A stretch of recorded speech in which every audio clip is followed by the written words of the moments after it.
We have so many problems. సమస్యలు లేకుండా పోలేదు, సమస్యలు ఉన్నాయి.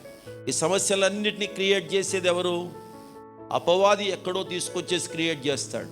ఎందుకో తెలుసా?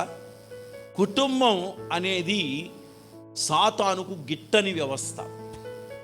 దేవుడు మెచ్చి దేవుడు ఏర్పాటు చేసిన వ్యవస్థ అది. దేవుని యొక్క వ్యవస్థను చిన్నాభిన్నం చెయ్యాలి అనేటువంటి ప్లాను వాడిది. కుటుంబాన్ని ఎప్పుడైతే చిన్నాభిన్నం చేస్తాడో అప్పుడు వాడు సక్సెస్ అయినట్లుగా వాడు ఫీల్ అవుతాడు. దాంతో దేవుని ప్రణాళిక అంతా కూడా రద్దయిపోతుంది. దేవుని ప్రణాళిక అంతా కూడా విచ్ఛిన్నమైపోతుంది, చిన్నాభిన్నాలైపోతుంది. ఆనందానికి బదులుగా ఆక్రందనలు ప్రారంభమవుతాయి.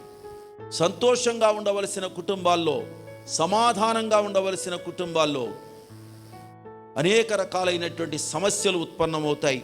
దానితో అంతా కూడా చాలా ఇబ్బందికరంగా తయారవుతుంది. అందుకే వెనకడుకు ఒక ఆయన అన్నాడు, కాళ్ల ముందు ఏరు కడకేదగా లేక ముగ్గురీతగా అండ్రు మునిగి చెడిరి, నరుని ఈదువనిన నగుబాటు కాదురో విశ్వథా విరామ వినురవేమ అన్నాడు.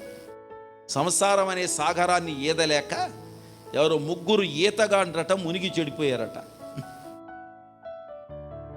దాదాపుగా మీ అందరికీ అర్థమైపోయి ఉంటుంది ముగ్గురు ఈతగాళ్ళు అంటే ఎవరో.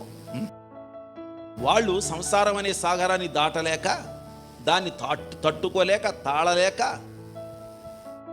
ఒకరి పోరు ఒకరు భరించలేక వారంతా కూడా మునిగి చెడిపోయారట. నరుని ఈదమంటే నగుబాటు కాదురో, వీడి వల్ల ఏమవుతుందిరా బాబు అన్నారు.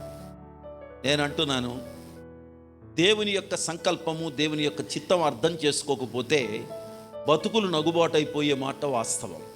కానీ దేవుని చిత్తాన్ని అర్థం చేసుకోగలిగితే ఆ కుటుంబం ఎన్నో కుటుంబాలకు ఆదర్శప్రాయంగా, ఎంతోమందికి ఆశీర్వాదకరంగా ఉండడం కూడా అది సాధ్యమే.